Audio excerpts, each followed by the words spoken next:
I invite every person, I invite every woman here, every non-Muslim woman here, to stand to the side when we leave here and talk to a Muslim lady.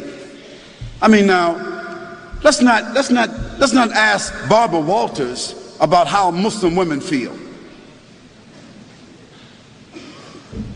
You know, let's not ask Tom Brokaw how Muslim women feel. Let's not ask CNN, ABC, Fox. Let's not ask the London Times or the Australian Times. Let's not ask non-Muslims about how Muslim women feel, how they live, what are their principles, what are their challenges. If you want to be fair, ask a Muslim woman. Ask my wife.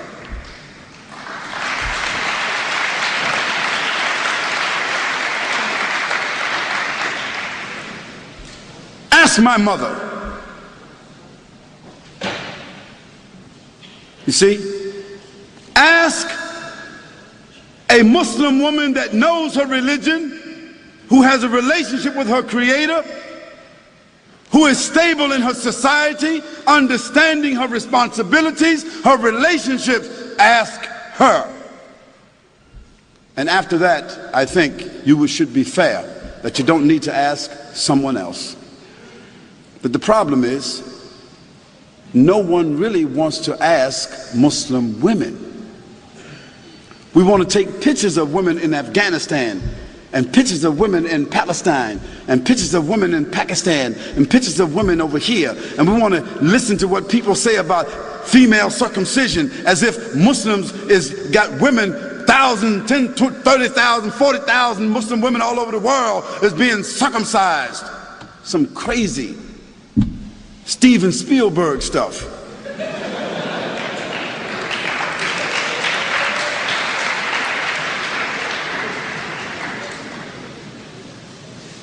And let me give you a statistic that you should know about.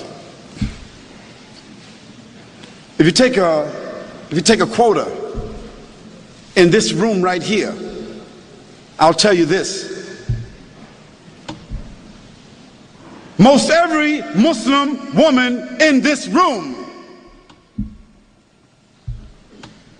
will be a college graduate, or is a college graduate, or is very intelligent and very much socially endowed. And within her family structure, we find that women control the wealth more so than men. Now, what does that say to you?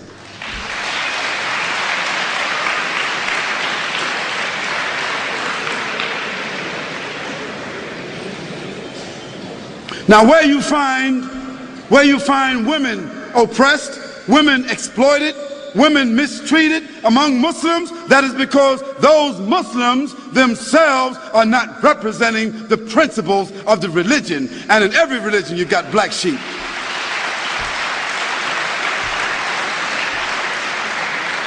But then again, you can't tell me that the 148,000 prostitutes that walk the streets in the UK, or the 76,000 prostitutes that walk the streets of Holland that have licenses to do so, you can't tell me that all these little young naked little girls walking around Australia with no clothes on, you can't tell me that they represent liberation.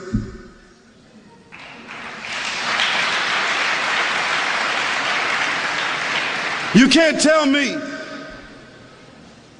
that the 2,350 abortions, murders that take place with these young women, you can't tell me that that represents sophistication. You can't tell me that that represents liberation. You can't tell me that a naked woman sitting on a chocolate bar, a naked woman selling everything, toothpaste, everything, you can't tell me that doesn't represent exploitation. So let's put things in context. Let's talk about things correctly, and let's be fair, and let's be objective. We can talk about that a little bit more if you want to. And let me give you one more statistic. One more. prostitution, venereal disease, abortion, and pedophilia. And this horrendous number of children being raped and kidnapped that exists in the Western world. It is almost unheard of in the Muslim world.